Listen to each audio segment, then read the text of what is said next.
Imagine um cenário onde cada sombra esconde um perigo.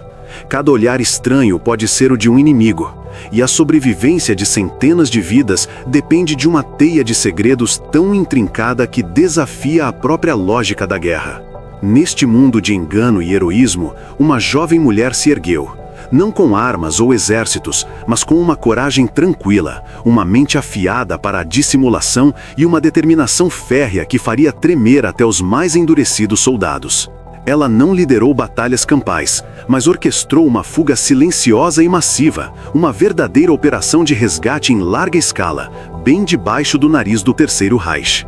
Sua história é um testemunho da astúcia humana contra a opressão brutal, uma saga de como uma única pessoa conseguiu enganar, evadir e frustrar as forças nazistas por anos a fio, salvando centenas de vidas aliadas e redefinindo o que significava resistir. Estamos falando de André de Jong, carinhosamente conhecida como Dedé, uma enfermeira belga nascida em 1916 que, ao invés de aceitar a ocupação nazista de sua pátria em maio de 1940, escolheu lutar de uma maneira que poucos ousariam conceber. A Bélgica havia caído sob o peso da Blitzkrieg, a França estava ocupada e a Grã-Bretanha, isolada, era o último bastião de esperança na Europa Ocidental. Para os pilotos aliados, bravos homens abatidos sobre o continente ocupado, a esperança era uma miragem distante. Captura significava campos de prisioneiros, interrogações e, na pior das hipóteses, execução. Milhares estavam presos, feridos, escondidos ou desesperados. Foi nesse vácuo de desespero que Dedé viu uma oportunidade, não de confronto direto, mas de subversão sistemática. Uma forma de sabotagem que minava a moral inimiga e salvava vidas preciosas. A necessidade era gritante. Pilotos e tripulantes de avião, caídos em território inimigo, precisavam de um caminho para casa. O exército belga havia sido desmantelado, mas o espírito de resistência permanecia aceso, latente nas entranhas da sociedade civil. Dedé, com apenas 24 anos, e seu pai, Frederic de Jong, um diretor de escola respeitado, começaram a articular um plano simples, mas de uma audácia estonteante, que cresceria até se tornar uma das mais eficazes e lendárias operações de resistência da Segunda Guerra Mundial.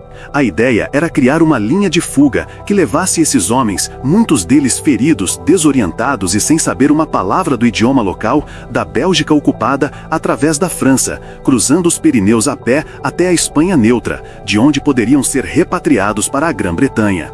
Chamaram-na de Linha Cometa, e seu nome se tornaria sinônimo de esperança e heroísmo.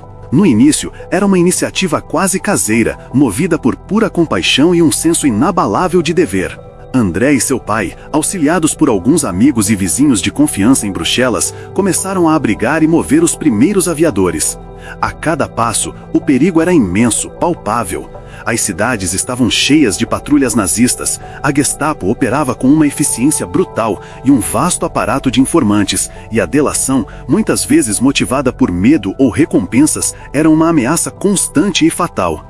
Qualquer pessoa que ajudasse um aviador aliado enfrentava a prisão, a tortura e a execução sumária, sem julgamento. No entanto, o senso de dever e a crença inabalável na causa da liberdade superavam o medo.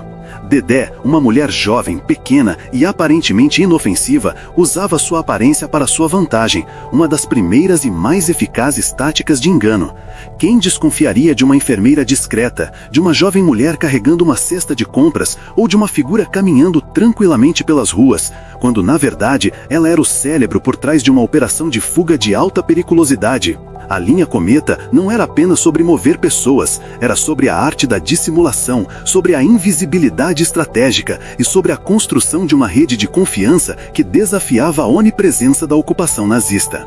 Dedé dominava a arte de se misturar, de se tornar uma parte indistinguível da paisagem. Ela não usava disfarces teatrais, mas a camuflagem da normalidade, a arma mais potente contra um inimigo que procurava o extraordinário. Ela se movia pelas cidades e vilarejos como uma cidadã comum, carregando cestas de compras para disfarçar a entrega de mensagens ou suprimentos, andando de bicicleta por longas distâncias, sempre com uma história de cobertura plausível, memorizada até o último detalhe. Os aviadores, na maioria ingleses ou americanos, com sua aparência e sotaque tão distintos, eram um desafio maior para a invisibilidade. Eles não falavam francês ou flamengo, e seus roupas e maneirismos os denunciavam instantaneamente. Dedé e sua equipe os transformavam. Roupas civis, documentos de identidade falsos, meticulosamente criados por artesãos locais que arriscavam suas vidas e habilidades, e lições básicas de comportamento para não chamar a atenção. Em muitos casos, eles eram instruídos a se passar por surdos e mudos, uma desculpa perfeita para o silêncio e para evitar perguntas incômodas ou a necessidade de falar em um idioma desconhecido. Essa tática simples, mas engenhosa, evitou inúmeras capturas. A linha Cometa não era uma rota única e estática, mas uma teia dinâmica de caminhos, rotas alternativas e refúgios seguros, constantemente adaptada às mudanças na vigilância nazista. Casas seguras em cidades, celeiros isolados no campo, sótãos discretos, igrejas com padres cúmplices, abadias escondidas, qualquer lugar que pudesse oferecer um esconderijo temporário era parte da rede. Os guias, muitos deles mulheres, adolescentes e até crianças, que passariam despercebidos aos olhos dos patrulheiros nazistas, conheciam cada trilha secreta, cada beco, cada esconderijo que evitava os postos de controle e as patrulhas. Eles viajavam sob o manto da noite, através de campos e florestas geladas, ou em trens lotados, onde a vigilância era mais difícil de manter, contando com a sorte, a coragem e a cumplicidade silenciosa de centenas de civis que acreditavam na causa da liberdade. O sucesso da linha Cometa dependia de uma rede de confiança inabalável, forjada no fogo da ocupação e da adversidade. Dedé tinha um instinto quase sobrenatural para identificar pessoas confiáveis, aqueles que compartilhavam sua aversão aos nazistas e estavam dispostos a arriscar absolutamente tudo, desde sua liberdade até suas próprias vidas, para ajudar. Essa rede incluía desde ferroviários, donas de casa, padres e freiras, até contrabandistas experientes nos Pirineus, cada um desempenhando um papel vital. Desde fornecer comida e abrigo, forjar documentos com maestria impressionante, até guiar os aviadores pelos terrenos mais traiçoeiros. A comunicação era feita através de códigos simples, mensagens ocultas em cartas aparentemente inocentes, ou através de encontros breves e discretos em locais públicos, muitas vezes sob o disfarce de encontros sociais ou atividades diárias. A segurança era paramount. A regra era não saber mais do que o estritamente necessário, para que, se alguém fosse capturado, não pudesse comprometer toda a rede. O engano aos nazistas não era apenas sobre evitar a detecção, era também sobre a arte da desinformação e a criação de uma ilusão. Rumores plantados, pistas falsas deixadas para trás e a criação de uma imagem de desorganização ou de um movimento fraco e ineficaz para o inimigo. A Gestapo e a Abwehr, a inteligência militar alemã, estavam cientes de que havia linhas de fuga e operações de resgate, mas desvendar a linha Cometa era como tentar pegar fumaça. Sua descentralização, a falta de uma liderança visível, já que Dedé se apresentava como uma simples guia ou enfermeira, e a constante mudança de rotas a tornavam incrivelmente difícil de penetrar ou desmantelar.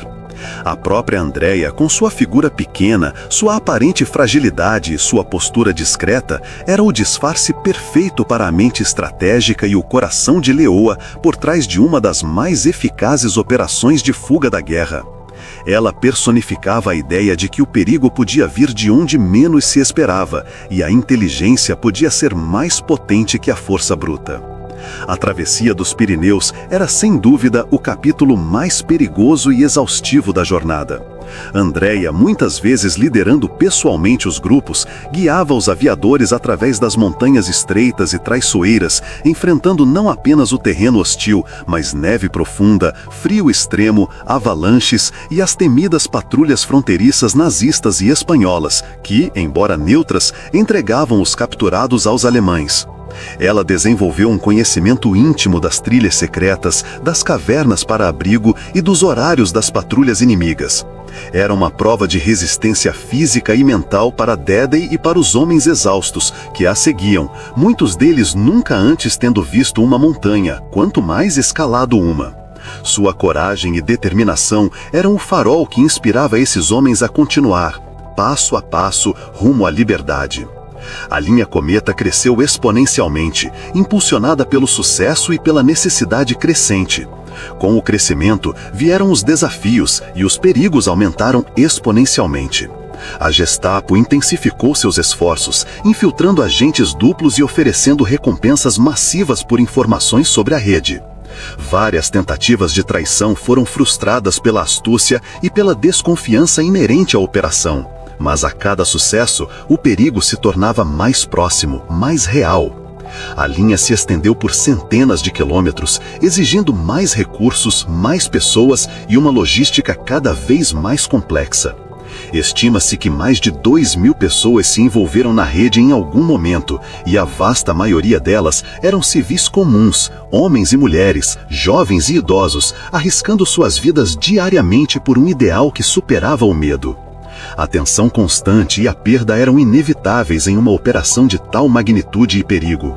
Muitos membros da linha Cometa foram capturados, interrogados, torturados e executados, tornando-se mártires da resistência. O próprio pai de Dadday, Frederick, foi preso em junho de 1943 e morreu em um campo de concentração nazista em Grosshausen. Sua irmã, Suzanne, também foi presa.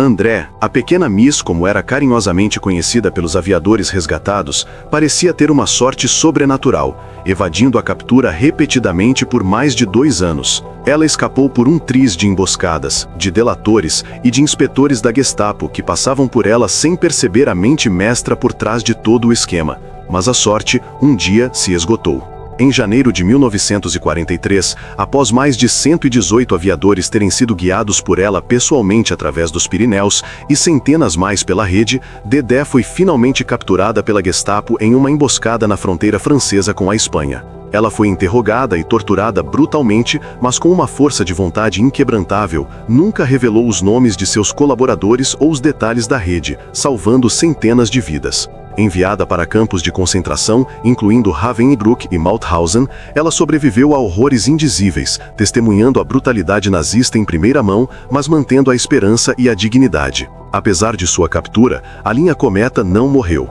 Outros membros corajosos assumiram a liderança, e a rede continuou a operar, embora com mais dificuldade e perdas, até a libertação do continente em 1944. No total, a linha Cometa salvou mais de 700 aviadores aliados, um número impressionante, que representa uma força aérea inteira de retorno ao combate, um impacto estratégico inegável. A história de André de Jong é um lembrete vívido de que a resistência não era apenas sobre grandes batalhas ou atos de sabotagem espetaculares, mas sobre atos individuais de coragem, inteligência e engano, tecidos em uma rede de solidariedade humana. Ela, uma mulher jovem e sem treinamento militar formal, demonstrou uma capacidade de planejamento estratégico e resiliência que desmoralizou os nazistas em seu próprio território. Ela enganou não apenas 1000 nazistas no sentido literal, mas toda uma estrutura de vigilância, repressão e inteligência de centenas de agentes e milhares de soldados por anos, usando a invisibilidade, a confiança e a esperança como suas armas mais potentes.